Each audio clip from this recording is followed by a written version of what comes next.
Hello बच्चों, let's read the following question. Select the correct statement or statements from the following. Following statements से 1, 2, 3 में से हमें बताना है कौन सा correct है. First में बोला है in sitar, guitar, the strings vibrate to produce sound. Sitar और गिटार में जो strings हैं वो vibrate करते हैं and sound produce होता है. Second, sound waves propagate due to vibration of air molecules. Air molecule की वाइब्रेशन की वजह से साउंड वेव्स जो हैं वो प्रोपेगेट होते हैं. Third, in solids atoms oscillate to produce the temperature sensation. Solid में एटम्स जो हैं वो ऑसिलेट करते हैं, टेम्परेचर सेंसेशन प्रोड्यूस होता है. इनमें से कौन सा करेक्ट है? First only, second only, first and second और फर्स्ट, सेकंड एंड थर्ड तीनों ही करेक्ट स्टेटमेंट्स हैं. So first of all, we will talk about the key concept used in the question. इस क्वेश्चन में क्या की कॉन्सेप्ट यूज हो रहा है? क्वेश्चन में बेसिकली साउंड वेव्स की बात हो रही है. साउंड वेव्स क्या होती हैं हमारे पास? लॉन्गिट्यूडनल वेव्स होती हैं. लॉन्गिट्यूडनल वेव्स होती हैं जिसका मीन्स क्या है कि साउंड वेव्स के जो पार्टिकल्स हैं वो वाइब्रेट करते हैं इन direction of propagation.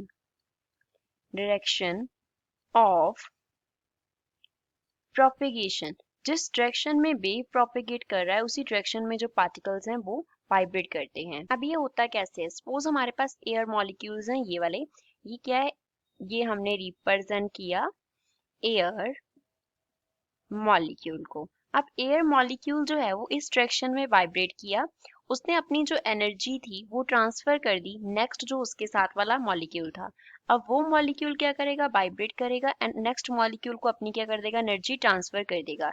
इस तरीके से जो एयर मॉलिक्यूल्स हैं वो वाइब्रेट करते जाएंगे एंड जो साउंड वेव है वो प्रोपेगेट होगा. साउंड वेव क्या होगा?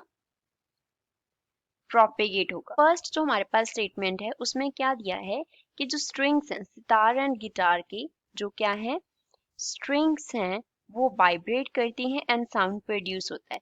जब स्ट्रिंग्स जो हैं वो वाइब्रेट करेंगे तो जो नियर बाय एयर मॉलिक्यूल्स होंगे स्ट्रिंग्स के, नियर बाय एयर मॉलिक्यूल्स होंगे, उनमें क्या प्रोड्यूस हो जाएंगे? वाइब्रेशंस प्रोड्यूस हो जाएंगे वाइब्रेशंस.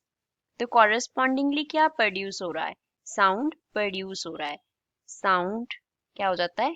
प्रोड्यूस हो जाता है. तो फर्स्ट तो हमारे पास करेक्ट स्टेटमेंट है. सेकंड में बोला है कि साउंड वेव्स जो है वो एयर के मॉलिक्यूल्स की वाइब्रेशंस के थ्रू प्रोपेगेट करते हैं. ये तो हमने की कॉन्सेप्ट में स्टडी किया, तो सेकंड भी करेक्ट स्टेटमेंट है हमारे पास. थर्ड, सॉलिड में एटम्स जो हैं वो ऑसिलेट करते हैं टेम्परेचर सेंसेशन प्रोड्यूस करने के लिए. थर्ड स्टेटमेंट में क्या बोल रहे हैं कि सॉलिड्स में जो एटम्स हैं वो क्या करते हैं?